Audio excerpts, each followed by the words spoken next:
الشيطان الرجيم بسم الله الرحمن الرحيم قل إن صلاتي ونسكي ومحياي ومماتي لله رب العالمين صدق الله العظيم. قال النبي صلى الله عليه وسلم لا يؤمن أحدكم حتى أكون أحب إليه من ولده وولده والناس أجمعين أو كما قال صلى الله عليه وسلم. رب اشرح لي صدري ويسر لي امري واحلل عقدة من لساني يفقهوا قولي.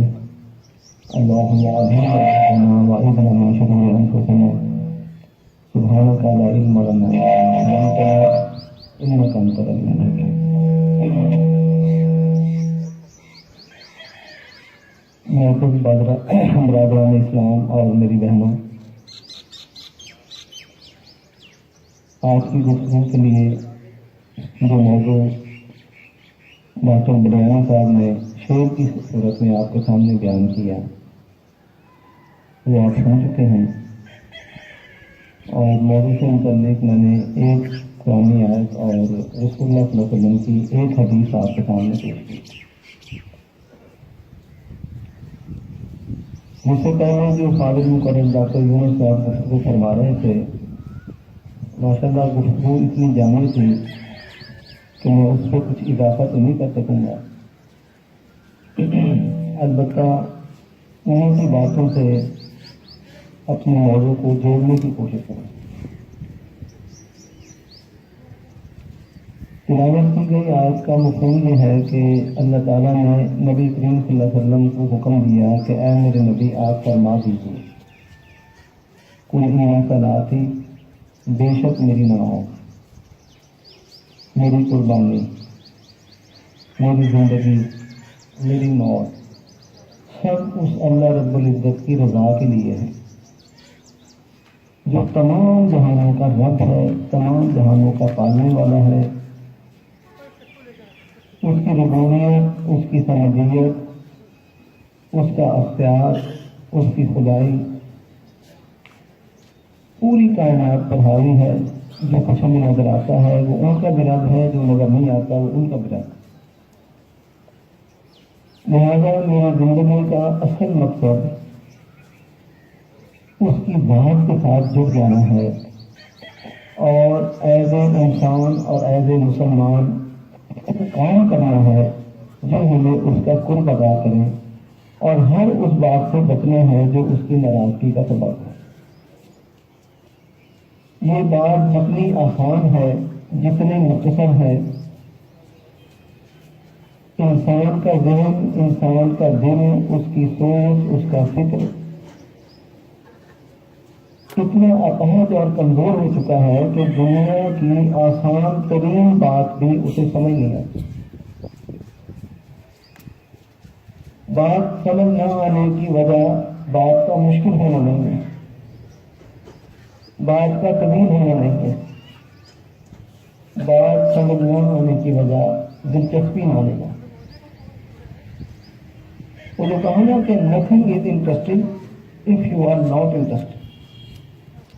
اگر انسان کسی چیز میں خود دلچسپی نہیں لے گا تو دنیا کی کوئی چیز بھی دلچسپ نہیں ہے. تو کیونکہ انسانوں کی اکثریت کا، ان کی زندگی کا رخ اللہ رب العزت کی طرف ہونے کی بجائے خواہشات کی طرف ہے،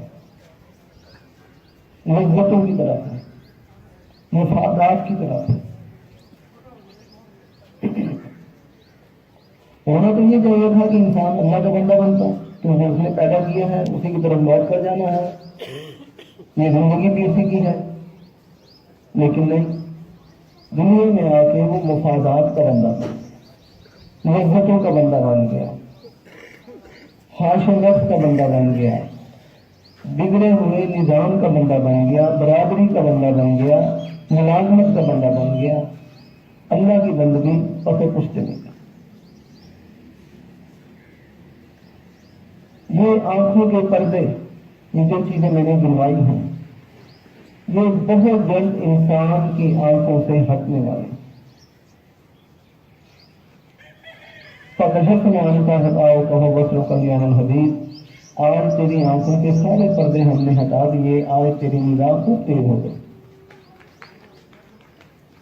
لیکن میرے بھائیوں اور بہنوں، مرتے وقت فرعون کی آنکھیں کھل گئی۔ کیا فائدہ ہے اس کی آنکھ کھلنے کا؟ پر یومن الجھنے کا ربت نے کہا سکون لمن خلفک آ جا، آج تجھے نہیں بچائیں گے، تیری لاش کو بچا کے رکھیں گے تاکہ تو بعد میں آنے والوں کے لیے عبرت بنے۔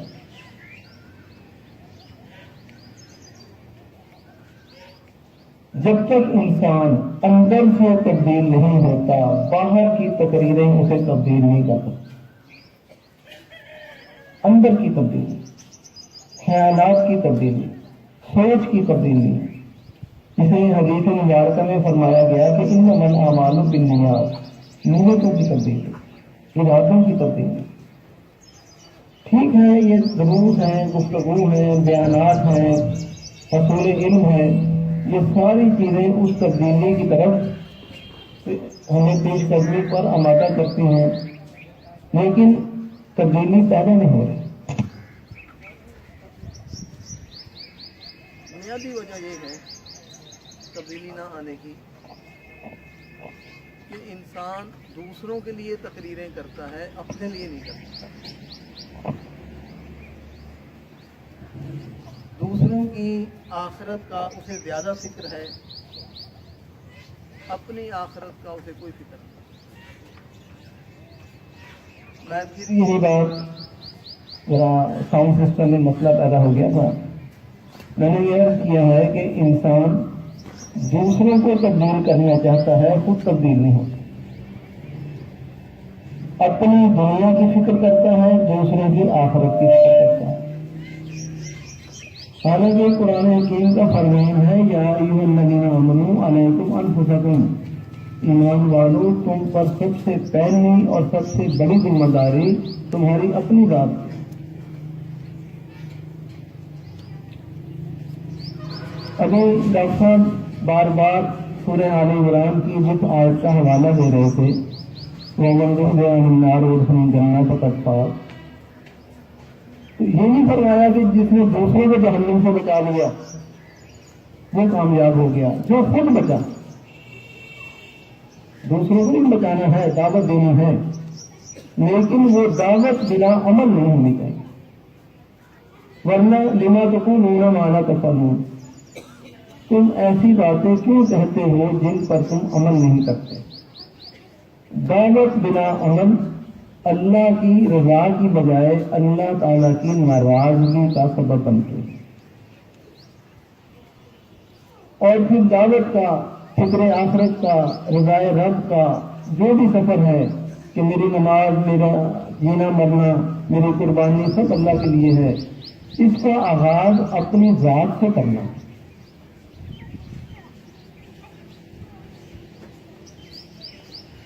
اگر اپنی ذات سے نہیں کیا جائے گا تو یہاں سے نفاق کا مرض شروع ہو جائے گا۔ منافق کی پہلی نشانی ہی یہی ہے کہ وَإِذَا حَدَثَ كَذَبَ، جب بھی بات کرے گا جھوٹ بولے گا، دوسروں کے لیے تقریریں کرے گا، اپنے لیے جو ہے وہ ہمیں تلاشے گا۔ اس طرز عمل کی سب سے پہلی نحوست، سب سے پہلی پکڑ یہ ہے کہ دوسروں کے لیے تقریر اور اپنے لیے ہیلے بہانے۔ اللہ تعالیٰ ایسے شخص کی زبان سے تاثیر اور برکت چھین لیتا ہے۔ تقریر کر کے مجمع کو تو خوش کر سکتا ہے، اللہ کو خوش نہیں کر سکتا۔ انسان کی جنت دوزخ کا فیصلہ مجمع میں نہیں کرنا، اللہ نے کرنا۔ جس کی طرف لوٹ کر جانا ہے، جس کو جا کر یہ منہ دکھانا ہے اور ایسے لوٹ کر جانا ہے کہ پھر کبھی واپس نہیں آنا، وہ رب راضی نہیں ہو۔ تاریخ نبوت میں اس کی بہت بڑی مثال قرآن حکیم کے اندر جناب نوح علیہ السلام کی ہے۔ 950 سال تک تبلیغ حق، اللہ کا پیغام سناتے رہے، پہنچاتے رہے، لیکن وما آمن معہ الا قلیل، چند لوگوں کے سوا کسی نے بات نہیں مانی۔ لیکن وہ کامیاب ہو گئے، اتنے کامیاب ہوئے کہ اللہ رب العزت وحدہ لا شریک ہونے کے باوجود نوح علیہ السلام کو سلام پیش کرتے ہیں، سلام علی نوح فی العالمین۔ تبلیغ نہیں، گھر کے افراد بھی جس کی ڈانٹ ڈپٹ کرتے تھے، فقط جب اجبنا فقال مجنون وزجر، جھٹلایا ہمارے بندوں کو، ہمارے بندے کو جھٹلایا اور اس کی ڈانٹ ڈپٹ کی۔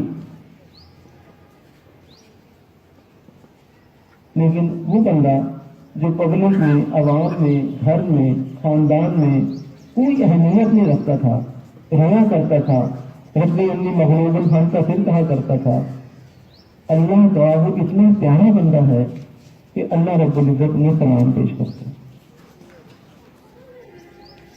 انسانوں کی غالب ترین اکثریت کے بارے میں اللہ رب العزت کا فرمان یہ ہے کہ انسانوں کی اکثریت ناشکری ہے،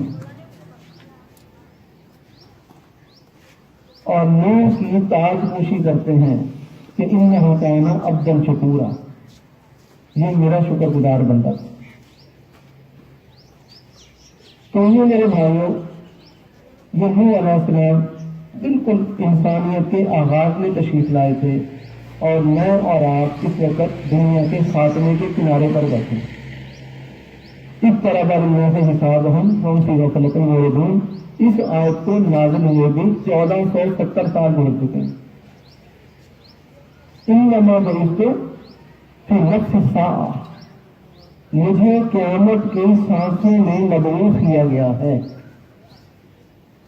انسان سانس لیتا ہے، آکسیجن اندر لے کے جاتا ہے، کتنا ٹائم لگتا ہے سانس لینے میں؟ کوئی ٹائم نہیں لگتا۔ فرمایا بس میری دیکھت اور قیامت میں اتنا ہی فرق باقی۔ باتیں بہت ہیں، باتیں بہت دردمند ہیں، پیغامات بہت ہیں، لیکن تمام باتوں اور پیغام کا لب لباب اور نچوڑ یہی ہے کہ میری نماز، میری قربانی، میرا جینا، میرا مرنا اس اللہ رب العزت کی رضا کے لیے ہے کہ جو تمام جہانوں کا پالنے والا ہے۔ اس کے لیے انسان کو خود ہی اللہ کا بندہ نہیں بننا، بلکہ اللہ کی بندگی کے دائرے میں داخل ہو کر دوسرے انسانوں کو اس کی دعوت بھی دینی ہے، علمی لحاظ سے بھی دعوت دینی ہے، فکری لحاظ سے بھی دعوت دینی ہے، اور عملی لحاظ سے بھی دعوت دینی ہے۔ اور اس دعوت کے کام میں جو چیزیں رکاوٹ بنتی ہیں، اندر کا نفس، برادری کی رسمیں، باہر کا خارجی خدا کا باغی نظام، جتنی چیزیں بھی رکاوٹ بنتی ہیں، ان کا جذباتی مقابلہ نہیں کرنا، ان کا حکیمانہ مقابلہ کرنا۔ ڈاکٹر صاحب جس آیت کا حوالہ دے رہے تھے کہ نبی صلی اللہ علیہ وسلم گھر سے نکلے اور دیکھا کہ چند افراد بے لباس ہیں، معمولی سا لباس ہے ان کے وجود پر، خاکوں سے مارے ہوئے ہیں اور اللہ کا ذکر کر رہے ہیں۔ میں اپنی اصلاح کے لیے ڈاکٹر صاحب سے پوچھنا چاہتا ہوں، کیا اس جماعت میں جناب ابو بکر موجود تھے، جناب عمر موجود تھے رضی اللہ تعالیٰ؟ ابو بکر اور عمر، عثمان اور علی جیسے لوگوں کو اللہ تعالیٰ نے امت کی قیادت کے لیے پیدا کیا، لیڈرشپ کے لیے پیدا کیا۔ اور جن افراد کا ذکر سورہ کہف کی آیت میں ڈاکٹر صاحب نے جن کا حوالہ دیا، ایسے افراد کو اللہ رب العزت نے اپنی رضا کے لیے اور اپنے نفس کی اصلاح کے لیے دنیا کے سامنے ایک نمونے کے طور پر پیدا کیا۔ تو ہمیں بغیر وقت اللہ کا ذکر بھی مطلوب ہے، اس کی یاد، اس کا نام، اس کی تلاوت، جتنے بھی مسنون اذکار ہیں وہ بھی مطلوب ہیں، اور دنیا کی اصلاح بھی مطلوب ہے۔ اقبال نے کہا تھا نا کہ نکل کر خان کہاں سے ادا کر رسم شبیری، مزاج خان کہاں ہے فقط اندھو دلگیری، تیرے دین و ادب سے آ رہی ہے بوئے رہبانی، یہی ہے مرنے والی امتوں کا عالم پیری۔ کیا وجہ ہے کہ وہ افراد جو ذکر اذکار کر رہے تھے بدر میں، احد میں، خندق میں، تبوک میں، ان کا کہیں نام نہیں ہے؟ وہ غلط کام نہیں کر رہے تھے، وہ اپنے اللہ کو راضی کر رہے تھے. وہ کام بھی بہت ضروری ہے، لیکن اس کام کا تعلق انسان کی ذات کے ساتھ ہے. یا یوں سمجھ لیں کہ اسلام کی طرف وہ پہلا قدم ہے. انسان خود تو اللہ کا بندہ بنا نہیں ہے اور پوری انسانیت کو اللہ کی بندگی میں دینا چاہتا ہے. یہ کورسین کا کتاب ہے. تو بات صرف یہی ختم نہیں ہوتی کہ اللہ کے ذکر میں، اللہ کی عبادت میں انسان ساری زندگی مشغول رہے. یہ گزشتہ امتوں کے لیے یہ نصب العین ہو سکتا ہے. امت مسلمہ کا نصب العین خود اللہ کا بندہ بن کر پوری دنیا پر اللہ کی بندگی کا نظام قائم کرنا. لیکن اس کا آغاز اپنی ذات سے ہوگا، ذاتی اصلاح سے ہوگا، ذکر و اذکار سے ہوگا، خوف خدا سے ہوگا، فکر آخرت سے ہوگا، اتباع سنت سے ہوگا، صحابہ کے جذبے سے ہوگا. ان تمام باتوں میں جہاں بھی کمی رہ جائے گی، کام میں اسی نوعیت کی کمی رہ جائے گی، اور انسان کی نماز، اس کی قربانی، اس کا جینا مرنا جزوی طور پر اللہ کے لیے ہو سکے گا، کلی طور پر نہیں ہو سکے گا. انسان کو کل کا کل ادخلوا فی السلم کافہ، پورے کا پورا مسلمان بننا ہے. اس کی تجارت بھی مسلمان، اس کی پارلیمنٹ بھی مسلمان، اس کی خلوت بھی مسلمان، اس کی جلوت بھی مسلمان، وہ مسجد میں بھی مسلمان، وہ منڈی میں بھی مسلمان، وہ کلینک میں بھی مسلمان، بینک میں بھی مسلمان، یونیورسٹی میں بھی مسلمان. یہ ہے یک رنگی، یہ ہے خدا کا رنگ، یہ ہے صبغۃ اللہ ومن احسن من اللہ صبغۃ ونحن لہ مسلمون. اس سے ہٹ کر جتنی شکلیں، اب ڈاکٹر سے بہتر کون جانتا ہوگا، صحت ایک کیفیت کا نام ہے، صحت کی اقسام نہیں ہے، بیماری کی اقسام. تو یہ جو یک رنگی ہے، اللہ کی بندگی ہے، یہ ہے ایمان کی صحت، یہ ہے اسلام کی صحت، یہ ہے دنیا اور آخرت کی صحت. اللہ نے کہیں بھی صرف آخرت کی کامیابی کی بات نہیں کی، فرمایا کہ دنیا حسنہ و فی الآخرۃ حسنہ. لیکن یہ دنیا کی حسنہ یہ ہے کہ دنیا ہاتھ میں ہے، دنیا جیب میں ہے، دنیا دل میں نہیں ہے. مجھے یقین ہے کہ میرے سرائکی بہن بھائی بھی بیٹھے ہوں گے. ہر زبان کی اپنی لذت ہے، لیکن ذاتی طور پہ جتنی لذت مجھے سرائکی میں محسوس ہوتی ہے کسی اور زبان میں، حالانکہ میں سرائکی نہیں ہوں، میں پنجابی ہوں. یہ دل کے رنگ کی بات میں کر رہا تھا. حضرت خواجہ غلام فرید فرماتے ہیں کہ کر صاف میرا دل دا ول دیکھ ماہی دل دا. یہ جو اندر کا بیڑا ہے نا، یہ دل جو ہے، پوری کائنات میں اللہ رب العزت نہیں فرماتے ہیں کہ میں بندہ مومن کے دل میں سما جاتا ہوں.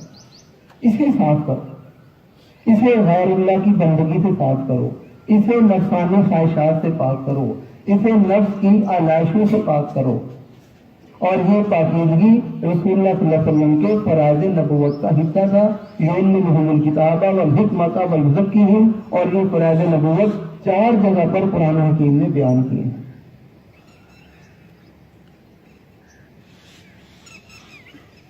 تو حضرات محترم، باتیں جتنی کرنے، تقریریں جتنی سننے، درس جتنے سماعت فرمانے، اسی نقطے سے شروع ہوں گے، اسی نقطے پر ختم ہو جائیں گے کہ خود اللہ کی بندگی میں داخل ہو جاؤ اور بقیہ انسانیت کو اللہ کی بندگی میں داخل کرنے کی کوشش کرو.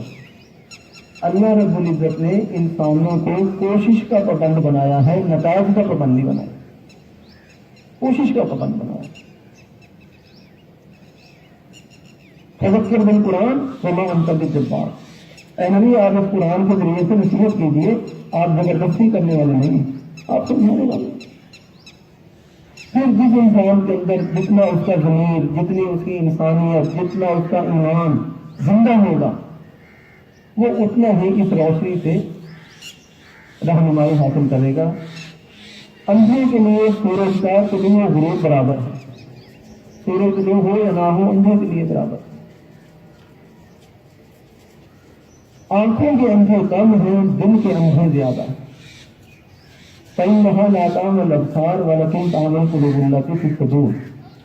آنکھیں اندھی نہیں ہوتی، سینے کے اندر جو دل ہے یہ اندھے ہو جاتے ہیں۔ تو اللہ کی بندگی کا نظام، 1.25 انبیاء کرام سب کے سب اول سے آخر اللہ کی بندگی کا پیغام لے کر آئے اور پوری زندگیاں انہوں نے طے کر دی۔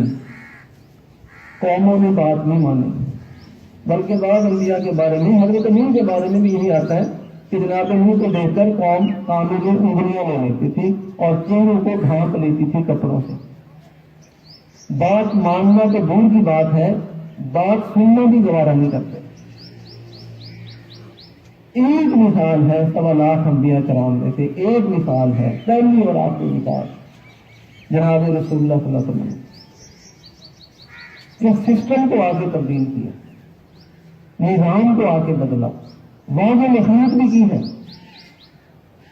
آپ نے ذکر اذکار بھی فرمائے ہیں، احادیث کی کتابیں، کتاب الذکر جو ہے، کتاب الدعوات جو ہے بڑی بڑی ہیں۔ آپ صرف بخاری شریف کو لے لیں اور پوری بخاری کو پڑھنے کی بجائے بخاری کے کانٹینٹس کو دیکھیں، آؤٹ لائن کو دیکھیں۔ آپ بخاری کی کتاب المصابت کو دیکھ لیں، آپ کو رسول اللہ صلی اللہ علیہ وسلم سے بڑا کوئی امام لفظ نظر نہیں آئے۔ آپ بخاری کی کتاب المغازی کو دیکھ لیں، رسول اللہ صلی اللہ علیہ وسلم سے بڑا آپ کو کوئی سپہ سالار نظر نہیں آئے۔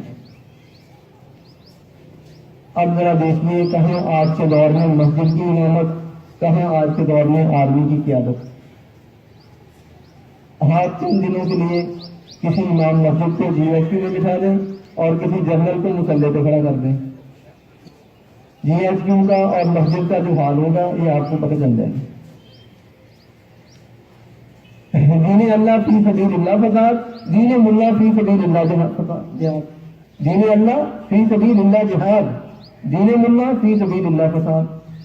بلا وجہ امت کو فرقوں میں بانٹا ہوا کہ تیری داڑھی کا سائز چھوٹا ہے، تیری سلوار تخنے سے نیچے ہے، تیرا رنگ ایسا ہے، تیری ٹوپی ایسی کیوں نہیں ہے، بلا وجہ نئے ایشو کو ایشو بنایا۔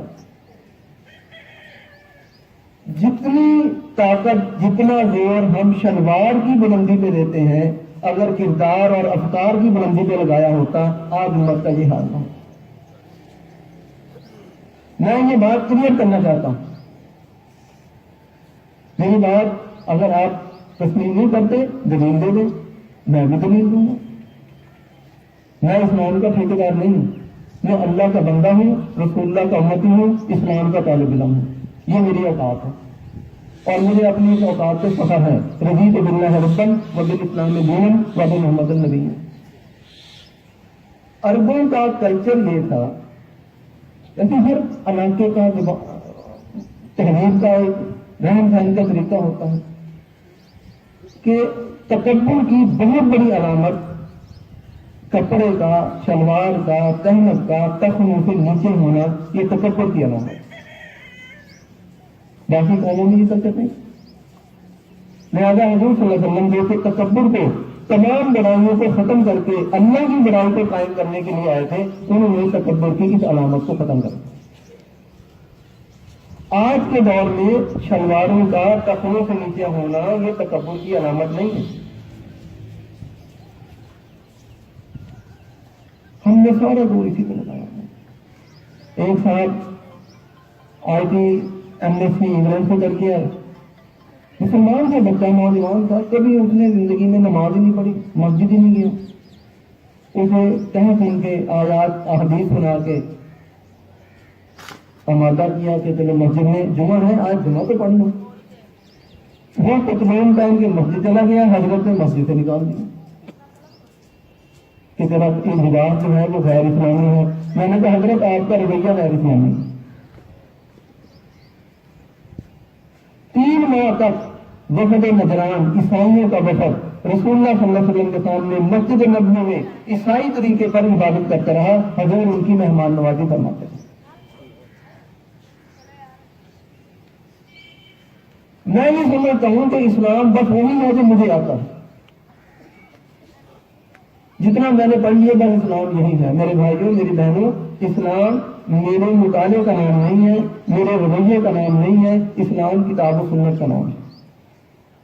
کتاب و سنت دونوں عربی ہیں، عربی کسی کو آتی نہیں ہے، اطمینان کے اسلام کسی کو نہیں آتی۔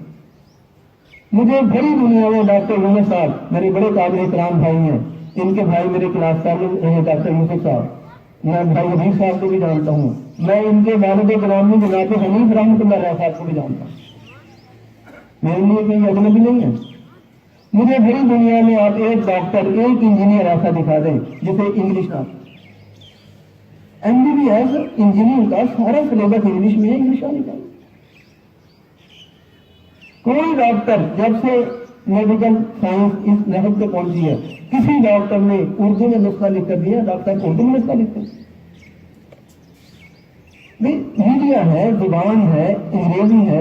اچھا، میں اس تناظر میں آپ کو ہزاروں علماء سو، علماء حق کی میں بات نہیں کرتا، ایسے دکھا سکتا ہوں کہ جنہیں عربی کی ABC بھی نہیں آتی، عربی نہ آنے کا مطلب ہے کہ قرآن و حدیث نہیں آتا، قرآن و حدیث نہ آنے کا مطلب ہے کہ دین نہیں آتا، اور وہ منبر کے سور پہ بیٹھے ہیں، خود بھی گمراہ ہیں، دوسروں کو بھی گمراہ کر رہے ہیں۔ کوئی چیک اینڈ بیلنس نہیں، کوئی چیک اینڈ بیلنس۔ تو بخاری شریف کی کتاب المغازی دیکھیں، آپ کو رسول اللہ سے بڑا کوئی سوا سلاد نظر نہیں آئے گا۔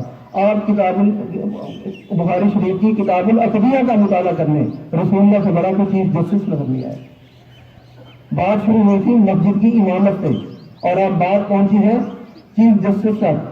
کتاب الاحکام دیکھیں بخاری کی، رسول اللہ سے بڑا آپ کو کوئی ہیڈ آف دا اسٹیٹ نظر نہیں آئے گا۔ اللہ نے ایسی بیٹھے بٹھائے نہیں کہہ دیا کہ اللہ کو اور کوئی کام نہیں تھا، اور اس نے یہ آیت نازل کر دی کہ لقد کان لکم فی رسول اللہ اسوۃ حسنہ۔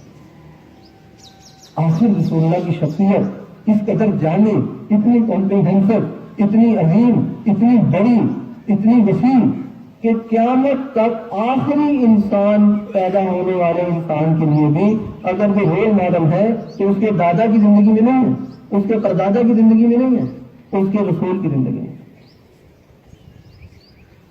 آج یہ زندگی نظروں سے اوجھل ہے یا اوجھل کر دی گئی ہے، یہ ٹھنڈی میٹھی مغزی گولیاں دے کر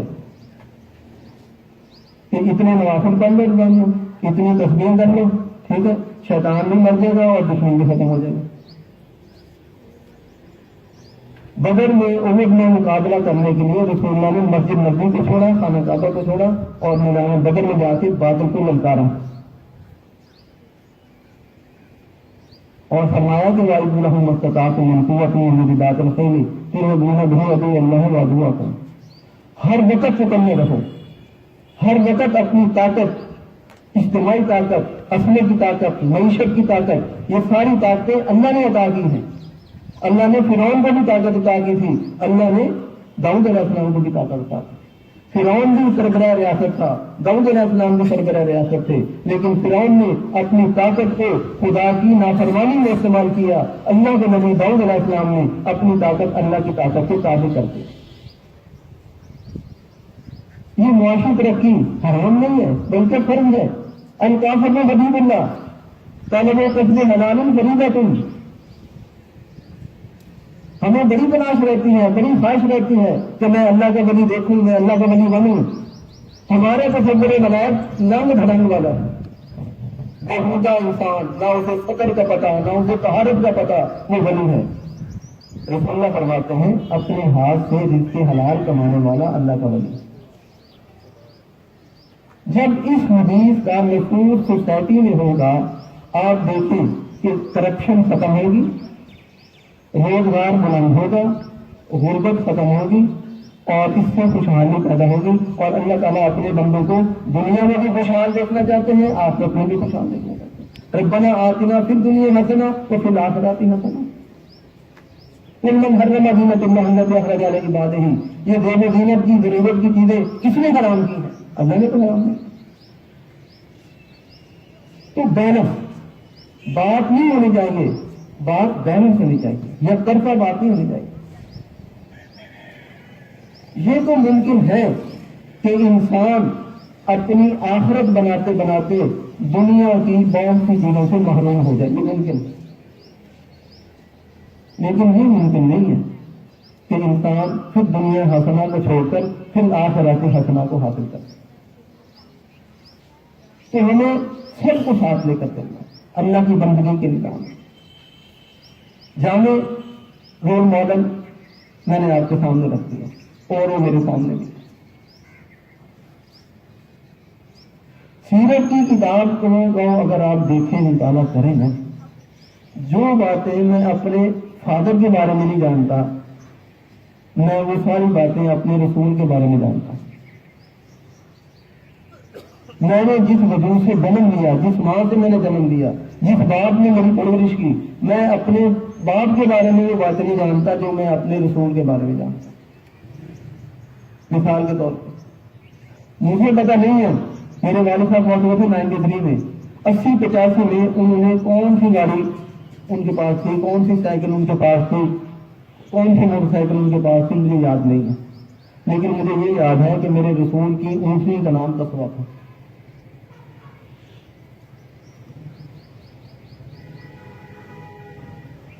مجھے اپنے بارے میں یاد نہیں ہے کہ بچپن میں میرا ہیئر سٹائل کیسا ہوتا تھا، لیکن شمائل کی کتابوں میں میرے رسول کا ہیئر سٹائل بھی درج کیا ہوا کہ اس طرح آپ بال بنایا کرتے۔ مجھے یاد نہیں ہے کہ میں نے 85 میں کس کلر کا جوتا پہنا تھا، لیکن مجھے اپنے رسول کے نالین مبارک کا سائز بھی یاد ہے، نقشہ بھی یاد ہے، رنگ بھی یاد ہے۔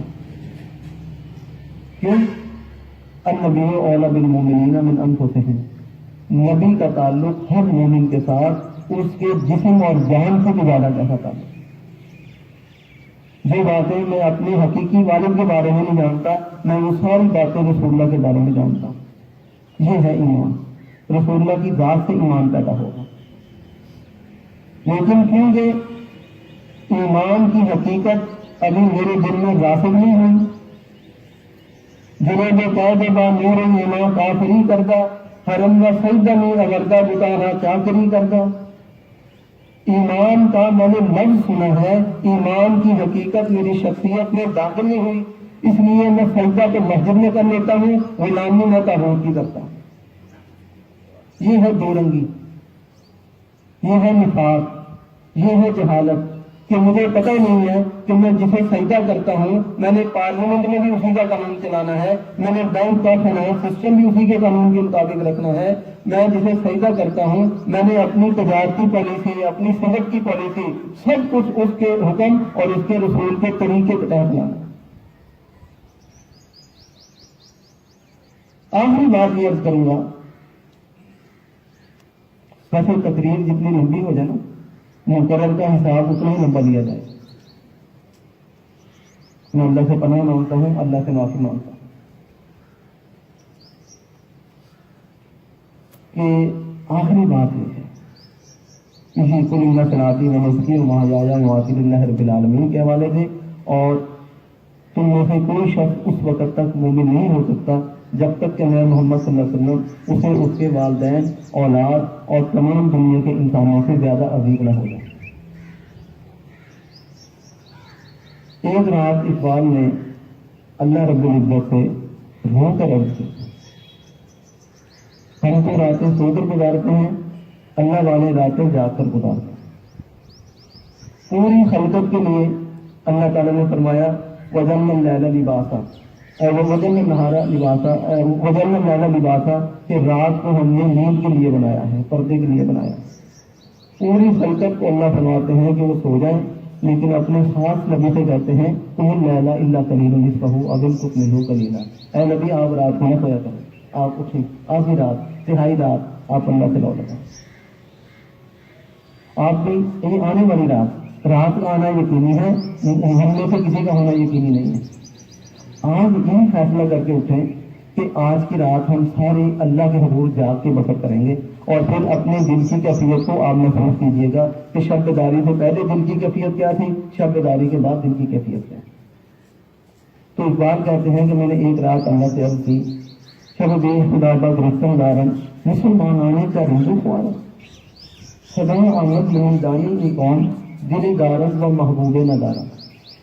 میں نے اللہ سے عرض کی کہ اے رب کائنات پوری دنیا میں مسلمان ذلیل و رسوا کیوں ہو رہے ہیں؟ جواب بھی فوراً آیا، جواب بھی فوراً آیا کہ اقبال مسلمانوں کی ذلت کی وجہ یہ ہے کہ یہ سینے میں دل رکھتے ہیں، دل میں حضور کی محبت نہیں رکھتے.